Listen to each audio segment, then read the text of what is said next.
welcome to my channel Explore with Joyeeta. I have come back again with a very interesting topic. We all know our India's two most ancient epics, which are Ramayana and Mahabharata. According to Mahabharata, Krishna established a city named Dwarka. Dwarka literally means gateway to heaven. But after Sri Krishna's death, this magnificent city had been submerged by the sea. This city's ruins are now under the Arabian Sea. But because of the curiosity of few archaeologists, they have started researching the coastal areas of Gujarat. Today I am going to tell you about how they started the excavation, what all the problems they faced, the evidences they found, and how they discovered the ancient city. The first archaeological excavations at Dwarka were done by the Deccan College, Pune, and the Department of Archaeology, Government of Gujarat in 1963 under the direction of H.D. Sankalia. It revealed artifacts many centuries old. The Marine Archaeological Unit of the Archaeological Survey of India conducted a second round of excavations in 1979 under the supervision of Dr. S. R. Rao, one of the most respected archaeologists of India. An emeritus scientist at the Marine Archaeology Unit of the National Institute of Oceanography, Rao has excavated a large number of Harappan sites, including the port city of Lothal in Gujarat. He found a distinct pottery known as lustrous red ware, which could be more than 3,000 years old. Based on the results of these excavations, the search for the sunken city in the Arabian Sea began in 1981. Scientists and archaeologists have continually worked on this site for 20 years. The project for underwater exploration was sanctioned in 1984 directly by the then Prime Minister for 3 years. Excavation under the sea is a hard and strenuous task. The sea offers too much resistance. Excavation is possible only between November and February during low tide. The sea has to be smooth and there should be bright sunshine. All these requirements effectively reduce the number of diving days to 40 to 45 in one season. In order to make the maximum use of the time available, divers use echo sounder to get a fairly accurate idea of the location and the depth of the object underwater. The side scan sonar offers a view of the seafloor. The sonar signals sent inside the water return the signals. Reading of the signals reveals the broad nature of the object underwater. Underwater scooters, besides the usual diving equipment like scuba, were also pressed into service. Between 1983 and 1990, S.R. Rao's team came across discoveries that cemented the existence of a submerged city. In January 2007, the Underwater Archaeology Wing of the Archaeological Survey of India began excavations at Dwarka again. Alok Tripathi, superintending archaeologist, UAW, said the ancient underwater structures found in the Arabian Sea were yet to be identified. We have to find out what they are. They are fragments. I would not like to call them a wall or a temple. They are part of some structure, said Dr. Tripathi, himself a trained diver. Dr. Tripathi had said, To study the antiquity of the site in a holistic manner, excavations are being conducted simultaneously both on land and under sea so that finds from both the places can be correlated and analyzed scientifically. The objective of the excavation was to know the antiquity of the site based on material evidence. In the offshore excavation, the ASI's trained underwater archaeologists and the divers of the Navy searched the sunken structural remains. The finds were studied, dated, and documented. On land, the excavation was done in the forecourt of the Dwarkadish temple. Students from Gwalior, Lucknow, Pune, Vadodara, Varanasi, and Bikaner joined in to help the ASI archaeologists. In 2001, the students of National Institute of Oceanography were commissioned by the Indian government to do a survey on pollution in Gulf of Khambat 7 miles from the shore. During the survey, they found buildings made of stones covered in mud and sand, covering 5 square miles. Divers have collected blocks, samples, artifacts, and copper coins, which scientists believe is the evidence from an age that is about 3,600 years old. Some of the samples were sent to Manipur and Oxford University for carbon dating, and the results created more suspicion since some of the objects were found to be 9,000 years old. It is indeed overwhelming to find that what had been discovered underwater at the Bay of Khambat is an archaeological site dating back to 7500 BC and older than any previously claimed oldest sites of civilization. Marine archaeological explorations of Dwarka have brought to light a large number of stone structures. They are semicircular, rectangular, and square in shape and are in water depth ranging from intertidal zone to 6 meters. They are randomly scattered over a vast area. Besides these structures, a large number of varieties of stone anchors have been noticed along the structures as well as beyond 6 meter water depth.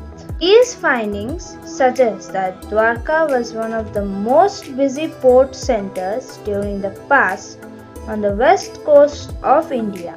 The comparative study of surrounding sites indicates that the date of the structures of Dwarka may be between historical period and late medieval period. The ruins have been proclaimed the remains of the legendary lost city of Dwarka, which, according to the ancient Hindu texts, was the dwelling place of Krishna. The underwater excavations revealed structures and ridge-like features.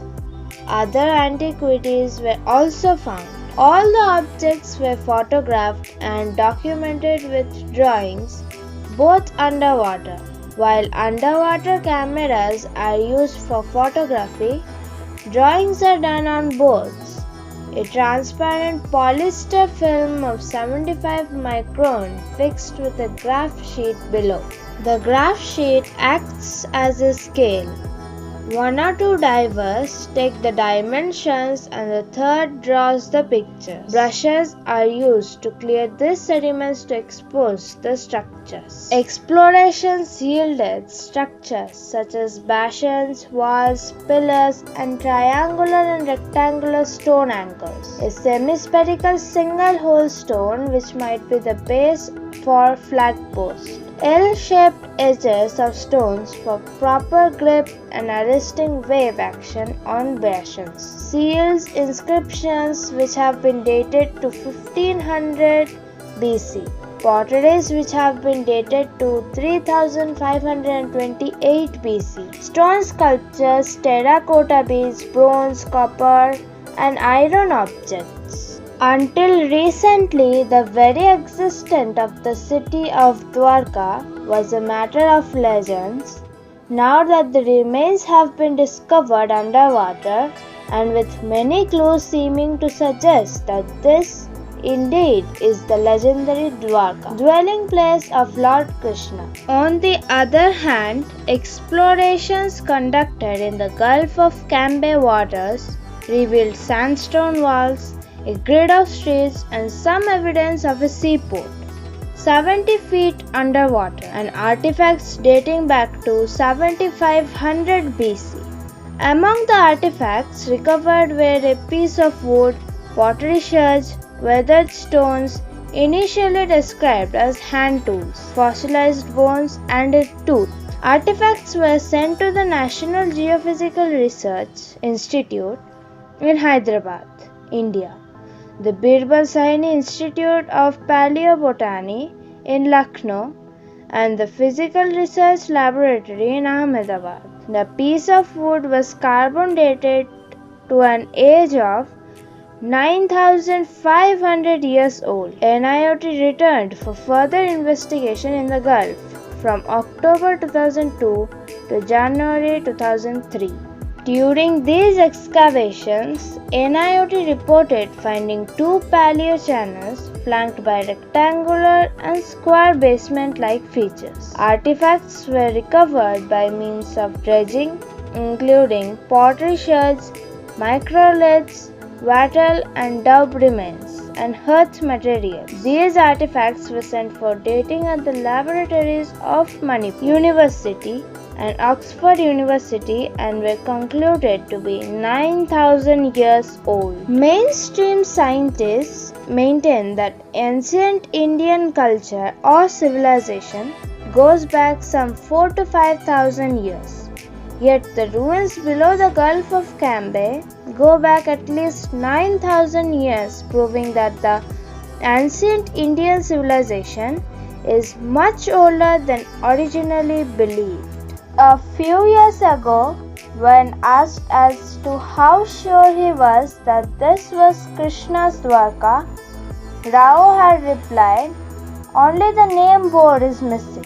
He submitted a proposal to the Ministry of Culture in January 2000 that aimed at preserving the underwater cultural heritage of India Dwarka and also promoting it as a pilgrimage tourism center. His proposal in 3 stages was to cost rupees 14 crores. It is said that the proposal was not taken up. In the project proposal, Rao writes, "The fort walls of the first town of Dwarka, said to have been found at Kusasthali in Bet Dwarka Island, have been traced on shore and in the sea, and also dated by thermoluminescence dating method to 16th century BC. According to him, the clue to the existence of ancient Dwarka near the modern town of Dwarka was found during archaeological excavation near the Dwarkadish temple in 1979 to 1980. Eroded debris and pottery provided evidence of a port town destroyed by sea about 3,500 years ago. This evidence is what led to the early excavations in the Arabian Sea, near the mouth of the Gomati River, where the modern town of Dwarka stands. The Indian mythology is replete with accounts of how the original Dwarka looked like. Mahabharata says that Dwarka had 900,000 royal palaces, all constructed with crystal and silver and decorated with emeralds. The city was connected by an elaborate system of bulwarks, roads, marketplaces, assembly houses, and temples. These legends have been etched into the Indian minds for so long that their authenticity is not questioned. Fortunately, due to the grace of the Marine Archaeological Department of India, the childhood stories have come to be a reality to a great extent. The evidence points to the fact of the existence of a city some 9,000 years ago. Also, according to them, this was one of the most important and busy ports during historical and medieval periods. The detailed exploration and excavation of this sunken city was started in 1988 with certain goals and results in mind. 1. The explorations were extended up to the temple of Samudra Narayan in order to trace the extent of the port city and the purpose behind the massive stone walls built on the banks of ancient Gomati River. 2. Whether the architectural features were in conformity to the ones described in the Mahabharata. 3. To obtain a more corroborative evidence for reclamation referred to an epic. 4. The neck point where the Gomati River joined the sea had to be determined. 5. The cause of the submersion. Dwarka was supposed to have been built on 6 blocks, 2 on the right and 4 on the left. All the 6 sectors have protective walls built of dressed stones of sandstone. Whatever has been traced so far conforms to the description of Dwarka in the Mahabharata to a large extent. For example, the enclosures may correspond to the antahapurs of the text.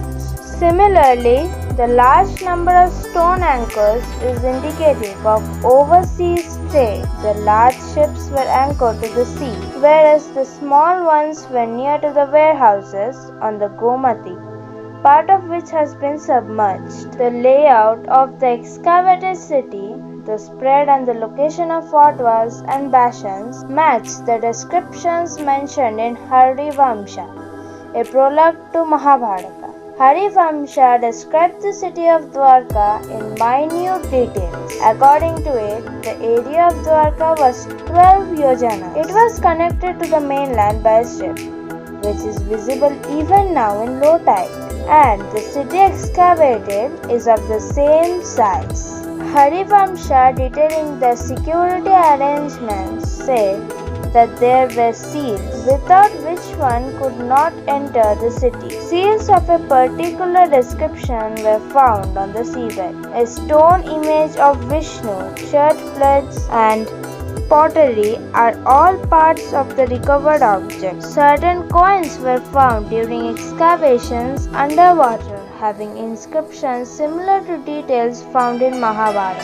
Elaborating on the town plan of first Dwarka, Rao's proposal says there were 2 fortification walls, one in the lower terrace and another in the middle terrace. The walls, which extended over a length of 4 km on the eastern shore, are mostly destroyed by the sea action. The walls of the lower terrace are of massive dressed sandstone blocks, while that of the upper terrace are of rubble. The houses and other public buildings built of smaller sized stones within the enclosure are all destroyed and leveled up by the encroachment of sea. These structures lie in a depth of 7 to 10 meters below the present mean sea level, indicating a rise of 10 meters in sea level during the last 3,600 years. The reclamation of land from waterlogged areas referred to in Mahabharata in order to build the city is also attested by the boulder foundations, over which walls and bastions were raised. Marine archaeology has proved that the existence of the Dwarka and its submergence in the 2nd millennium BC, referred to in the Mahabharata, Harivamsha, Matsya and Vayu Purans, is a fact and not fiction. The implications of accepting the archaeologist finds as proof that the sunken city, indeed the legendary Dwarka, would be very significant for the understanding of what the Mahabharata is. It would no longer be merely a book of myths and legends, but in fact, at least to some extent, a genuine account of past events. Based on the correlation between the excavated structures and artifacts with the description of Dwarka in Harivamsha Purana, and the fact that the carbon dating of artifacts fall around 3500 BC, the same period concluded by many astronomical analysts. was the period of Mahabharata war and the submersion of Dwarka. It is more than reasonable to conclude that the excavated site near Bet Dwarka is indeed the legendary city of Dwarka. The discovery of the second exploration at Gulf of Khambat proves that it was not just Dwarka that got submerged, but more coastal regions got enriched by the sea over centuries, and the dating of artifacts to 7500 BC indicates that the ancient Indian civilization is more than 9000 years old, and the entire coastal regions has been going under sea from 9000 BC, and this phenomenon took over the city of Dwarka by around 3500 BC. Before the discovery of the legendary city of Dwarka, some scholars were of view that the Hindu epic Mahabharata is only a myth and that it could be futile to search for the remains of ancient city, and that too in the sea. Few scholars also believe that the Mahabharata battle was a family feud which was exaggerated into a war. Excavations of Dr. S. R. Rao at Dwarka prove that the descriptions found in the texts are not to be discarded as fancy stories, but are to be treated as based on logic and reasoning. Thus, the results have proved that the account in Mahabharata as to the existence of a beautiful capital city of Dwarka of Sri Krishna was not a mere figment of imagination, but it did exist. The rise in the sea level in Dwarka is the scientific truth. Studies have proved that the sea considerably and suddenly rose to submerge the city. Harivamsha describes the submerging of Dwarka saying, Krishna instructed Arjuna, who was then visiting Dwarka, to evacuate the residents of the city, as the sea was going to engulf the city. On the seventh day of Krishna saying this, as the last of the citizens were leaving the city, the sea entered the streets of Dwarka. According to experts, there could have been three reasons why the sea entered the land. 1. A change in the level of seabed. 2. A massive earthquake. And 3. Sudden increase in the level of seawater. Of the three, the last is most plausible. If it was a change in the level of seabed, some remains of the tearing of action on the shore would be visible, which is absent. Earthquake can be ruled out as the structures have not collapsed because of the shake. The third reason is most acceptable, as a similar phenomenon had occurred in the shores of Bahrain around the same time, as some recent findings indicate. It is to be noted here that considerable work has been done onshore and offshore underwater excavations in Bahrain, which has indicated a deep and regular trade and other relations between the western coast and coasts of the present-day Bahrain region. Dwarka as of today is still one of the best studied underwater sites in India. Could it be that Lord Krishna and his heroics were more than just a legend? So friends, this was my video today. I hope you all enjoyed it. And if you did, do like and comment, and do subscribe my channel to get more exciting videos like this. Thank you. Bye bye.